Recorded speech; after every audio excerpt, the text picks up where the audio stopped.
I'm Hannah, 34 years old, living in a small town on the outskirts of Seattle. From the outside, my life seems so peaceful that many would call it boring. Every morning, I wake up at 6 a.m., brew a cup of chamomile tea, and read a few pages of a book under the soft sunlight streaming through my kitchen window. I work as a city library manager, where old bookshelves serve as a safe haven for someone like me, always seeking tranquility. My husband Ethan is the complete opposite. He's a mechanical engineer immersed in blueprints and numbers calculated down to the millimeter. Ethan lives in a world of steel and bolts, where every problem can be solved with logic. Meanwhile, I dwell in the realms of Austen and Fitzgerald, where emotions are refined through every written word. Yet, it was precisely this difference that brought us together. I loved the way Ethan quietly fixed a short-circuited lamp without a single complaint. He loved how I would pick up an old book and tell him stories about fictional characters as if they were real friends. Between us, flowery words were unnecessary. Just having each other's presence was enough to warm our little home. Ethan had a nearly unbreakable habit. Every weekend he would drive nearly 3 hours out to rural Spokane to visit his parents. They're traditional farmers living in a small wooden house surrounded by endless meadows. Ethan would help them mend fences, check the water pump, or simply sit and share a strong cup of black coffee with his father. I had never joined him, partly because of work, partly because I believed that was his sacred time with family. But that didn't mean I was distant. Every week I prepared a basket full of food for Ethan to bring: homemade apple pies, jars of strawberry jam I made myself, and carefully simmered chicken soup for his mother. The act of contributing to that small ritual made me feel connected, even from afar. Ethan never forgot to share little stories from each trip. Tales of his father spilling gasoline for forgetting to tighten the cap, or his mother arguing with the hens after being pecked on the leg. I would sit there, smiling, feeling an odd peace settling in. Each week he would return as quietly as he left, but with a lighter, brighter gaze. We weren't the perfect couple you see in magazines. He had days of complete silence during dinner, and I had moments where I'd lock myself in the study just to rearrange books by spine color.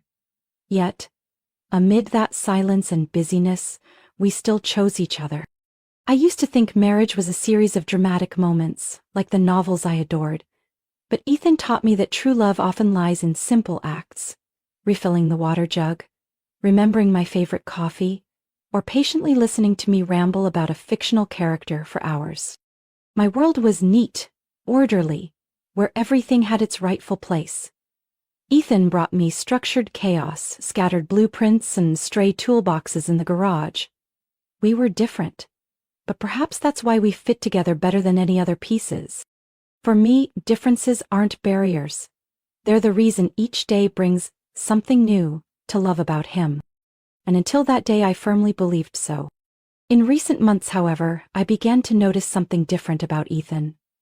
He remained the man who quietly made our morning coffee, still asked about my latest book, still drove to Spokane every weekend like clockwork. Yet beneath all those familiar routines, something was shifting. Evenings changed. Instead of reading the newspaper or watching old movies with me, Ethan would sit silently by the living room window, eyes fixed on the darkened yard. No more casual stories about his parents, no more playful anecdotes about farm life. Whenever I tried to spark conversation, he would offer a faint smile and say, "Nothing special, sweetheart."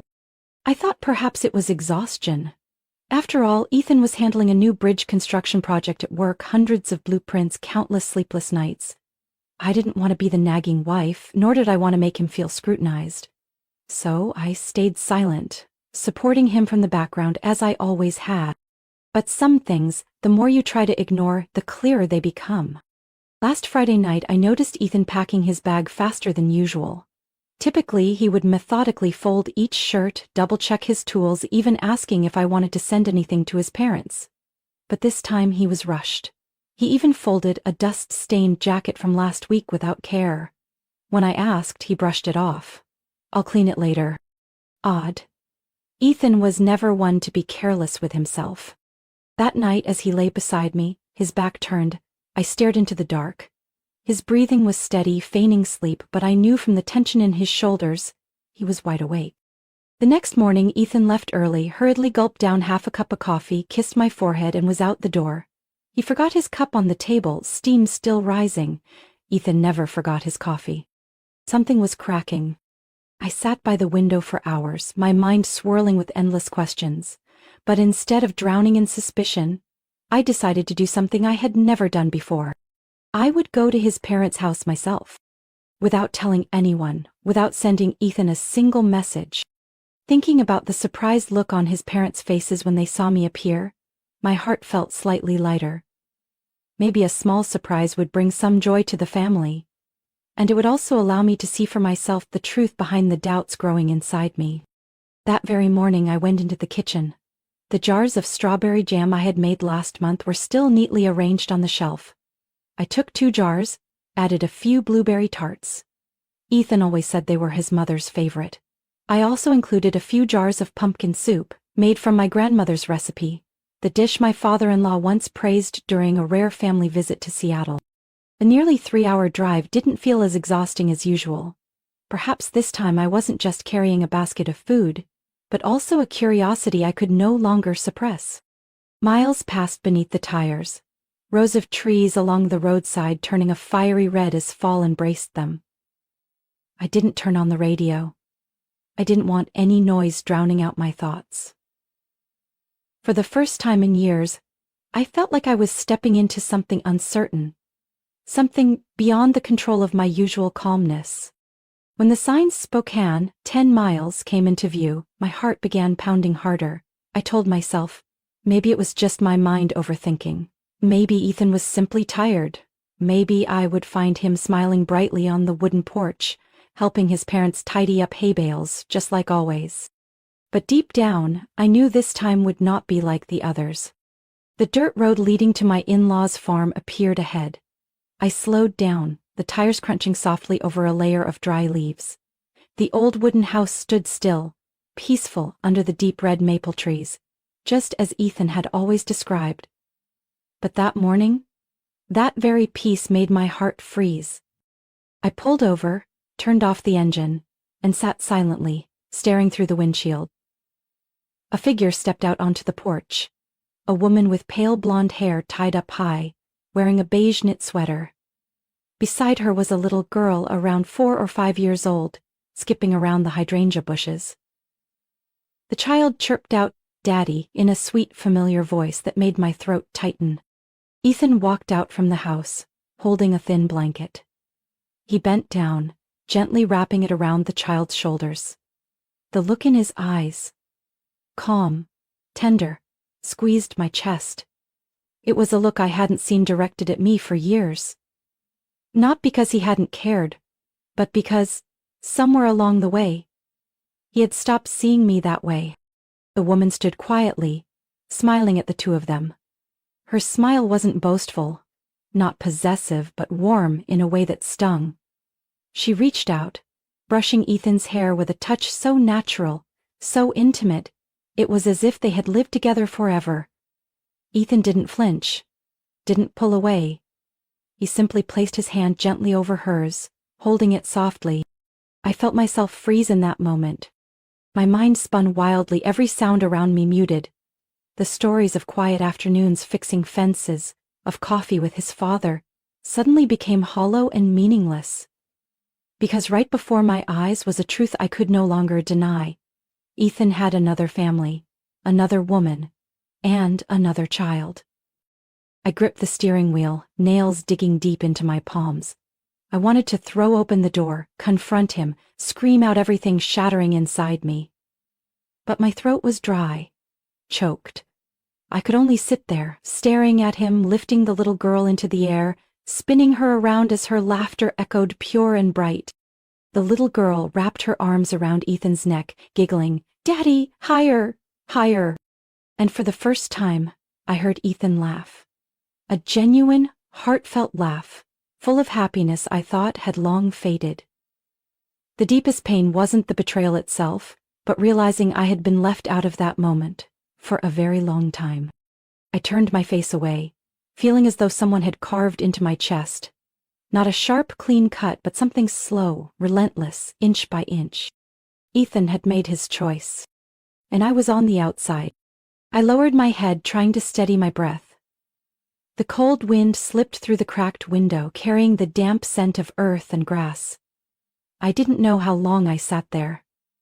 Only when I heard the wooden door close behind them did I quietly start the engine, turning the car around and driving away. No tears, no accusations. Only an expanding emptiness growing inside my chest. The car rolled slowly along the familiar road, leaving behind the little wooden house, with secrets buried for years. I had no idea where I was going. I only knew I needed to get away from that place, away from the suffocating truth, closing in on me.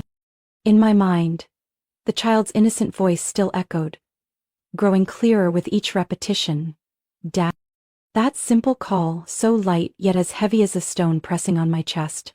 Turns out, Ethan had never lied about his weekend trips. He really had been going home. But it was a different home. A different life. A different Hannah, not me. I drove like a sleepwalker, my eyes fixed on the endless road ahead, not truly knowing where I was headed. The streetlights blurred, gliding past the windshield like soulless streaks of light. A numbing cold crept from my fingers, clutching the wheel all the way to my temples, tightening until it became unbearable. I didn't cry. Strangely enough, even though my heart felt like it was being crushed, my eyes stayed dry. What was rising in my chest wasn't weak tears, but something deeper, heavier, slowly burning through every inch of my skin from within. Familiar images flashed before me, like a slow-motion film I couldn't turn off. I remembered Ethan coming home after his weekend trips, clothes smelling of wild grass, dark circles under his eyes, yet his gaze always distant. When I asked, he would smile faintly and say, "Mom and Dad are doing fine. Nothing ever changes in that town, sweetheart." I remembered the nights Ethan claimed to work late, leaving me with a cold dinner table and an empty chair across from me. I used to tell myself, he's working hard for our future. I believed it. I wanted to believe it to the end. But blind trust turned out to be the sharpest knife. Scattered conversations suddenly pieced themselves together, each small detail forming a complete picture, a picture of deceit, prolonged, calculated, and far crueler than I had imagined. I had lived in a house meant for two, but only I believed it was a complete home. A roadside rest stop appeared ahead. I steered into the parking lot, turned off the engine, and sat silently under the dim glow of flickering neon lights. Isolation crashed over me like an undertow, pulling me into a silent panic. I asked myself, why? Why did Ethan choose to live this double life? Was he so cowardly that he couldn't tell the truth, or did he simply not respect me enough to let me know? I clutched my own arms tightly, as if afraid I'd fall apart into pieces. Anger surged up, clogging my throat. I wanted to hate him. I wanted to despise Ethan for dragging me into this humiliating pit of betrayal. But, amidst the rage, I realized what hurt most was the emptiness. For years, I had invested all my trust in that man, believing in the mornings he made me coffee, in the gentle glances he gave me when we read together. Now, all that remained was suspicion. I rested my head against the steering wheel, closing my eyes, trying to suppress the dizziness. But the questions kept screaming. When did it start? Who is she to him? Does that child even know I exist? I couldn't escape those questions. The anger slowly gave way to cold clarity. Running away wasn't an option. I couldn't let myself be swept further into Ethan's web of lies. I needed to know the truth, see it, hear it. I took a deep breath, icy air filling my lungs. Now more than ever, I knew I had to face this. Not with explosive rage, not with tears, but with ruthless composure. I turned on my phone, my hand still trembling with tension. A message from Ethan popped up, sent over an hour ago. "I'll be home late, something came up. Don't wait for dinner." Lies. Another sweet, familiar lie. I didn't reply. I didn't delete it either. I slipped the phone back into my bag, started the car, and pulled out of the rest stop. This time, I wasn't running. I would see Ethan, look him in the eye, and let him admit with his own mouth what I had already witnessed. No yelling, no tears, just the truth.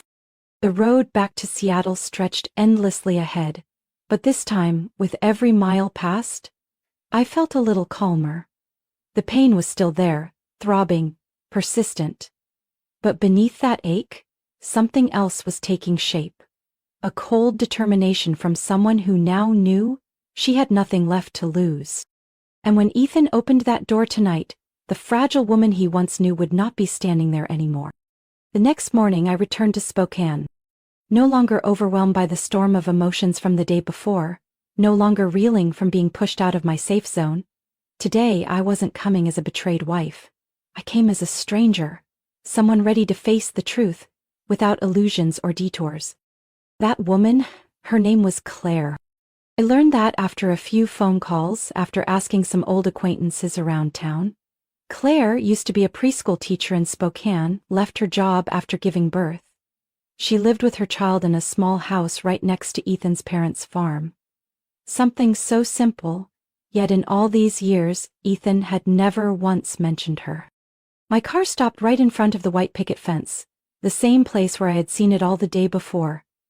My heart pounded as the gate opened, but this time, I didn't let myself step back. Claire stood in the yard, holding a garden hose, watering the lavender lining the path. Her pale blonde hair was tied high, neat. She wore a plaid shirt and worn-out jeans, the calm demeanor of a woman well acquainted with simplicity. I approached, my voice steady. "Hello, sorry to bother you. I heard there are some beautifully preserved old houses around here. Yours looks quite impressive." Claire looked up, her gray eyes holding my gaze for a long moment. There was no defensiveness, no forced friendliness, just a slow, calm observation. "Thank you. It's very old, but I try to keep it from falling apart." She gave a faint smile. "Would you like to come in and see?" I nodded. Though I had braced myself, my heart still tightened as I crossed the threshold. Inside, the house smelled of toasted bread and light floral powder. The furniture was simple but tidy. In one corner, children's toys scattered about, a plastic truck, a wooden block set, and a few comic books. "My son Max is a bit messy," Claire explained when she noticed my gaze lingering there. Her voice carried a trace of fatigue but also deep affection. "How old is Max?" I asked, keeping my tone as neutral as possible. "He's turning 6 this year," Claire replied, smiling softly. "He's quite the handful. Luckily, Ethan helps me keep him in line." My throat went dry. She had said his name so naturally, as if it were the most ordinary thing in the world. "Ethan comes here often, doesn't he?" I swirled my tea, eyes never leaving Claire's face. She paused, her expression softening for a beat. "Once a week. It's nothing dramatic, we're just friends now. But Max needs his father." I remained silent, waiting. Claire set her cup down, sitting straighter, her eyes locking onto mine with a frankness that left no room for evasion. "I know who you are. I knew the moment you stopped your car out there yesterday," Claire said, without a trace of accusation. "Ethan never gave me all the details about you, but I'm not stupid." A sharp pain lanced through my chest, but I kept my composure. "Then why did you stay silent? Why has he never told me about you and Max?" Claire sighed. "Because he's scared. Ethan doesn't handle things well when they make him feel like a terrible person, and believe me, he lives with that fear every single day. He has a family," I said slowly, each word cutting like a blade. "He has me." "I know," Claire responded, unflinching. "And I have no intention of taking Ethan from you. We ended long ago. Between me and him, there's only Max now, a child who did nothing wrong." No excuses, no pretending to justify.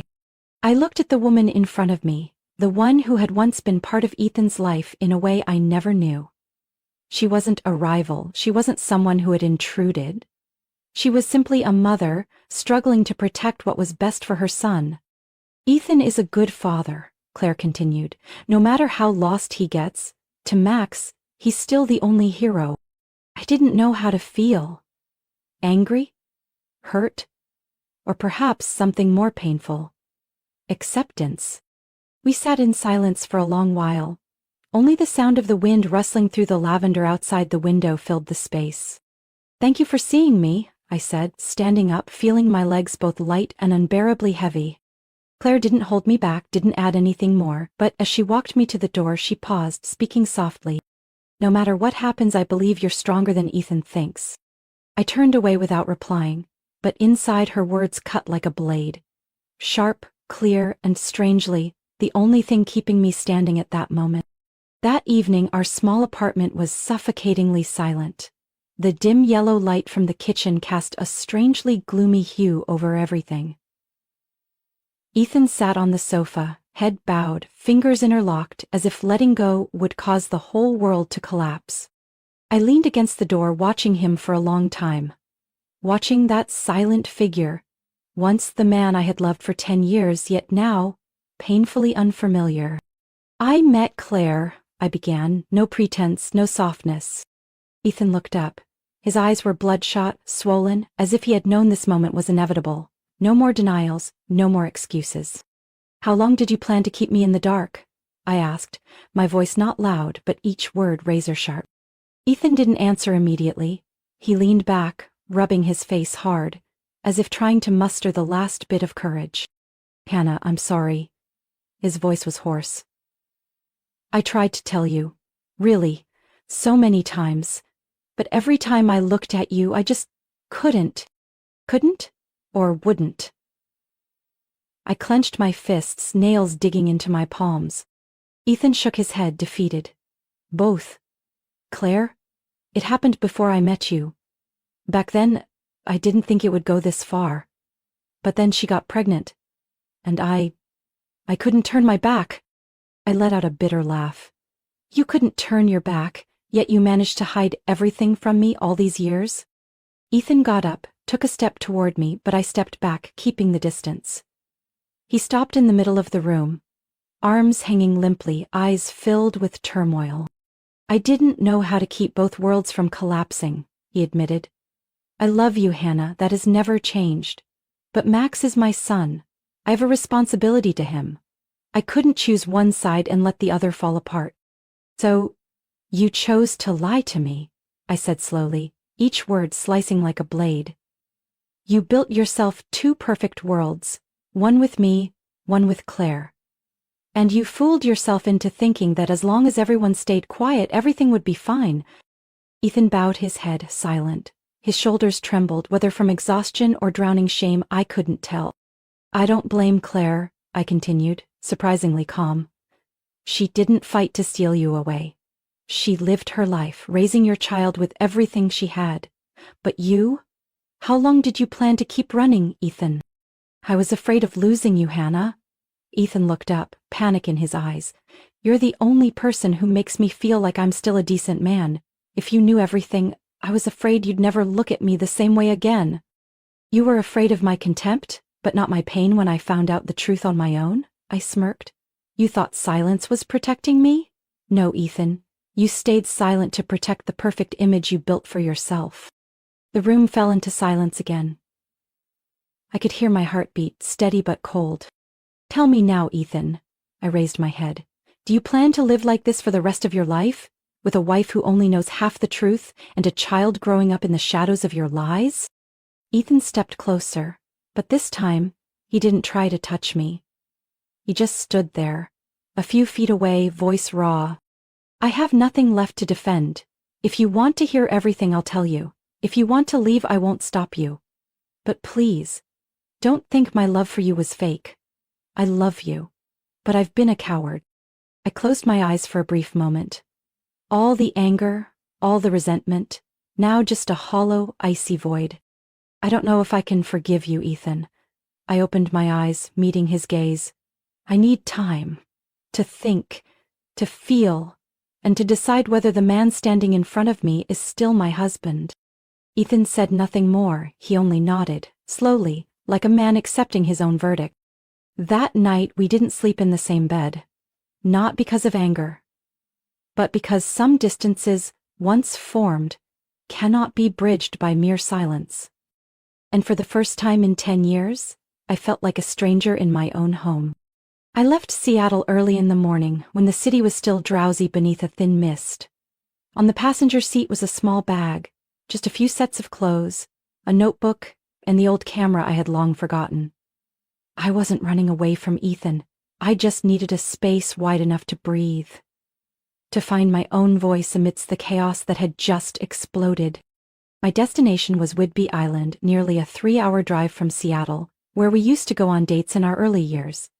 Back then, Ethan used to joke, "If you get tired of the city, I'll build you a cabin in the woods, where every morning you'll wake up to birds singing, every night you'll watch the stars." And I would laugh, "That sounds wonderful, but who will make my morning coffee?" Now, thinking back, those memories were sweet and bitter all at once. The small lakeside cabin was still there, nestled under dense pine trees.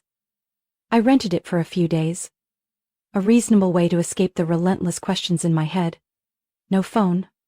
No email. Only the sound of the wind through the branches, and the faint, sharp scent of pine resin. Every morning I brewed myself a cup of tea, an old habit that now brought both comfort and bitterness. I opened my notebook, writing down fragments of memories, details that once seemed insignificant but now stood out with painful clarity.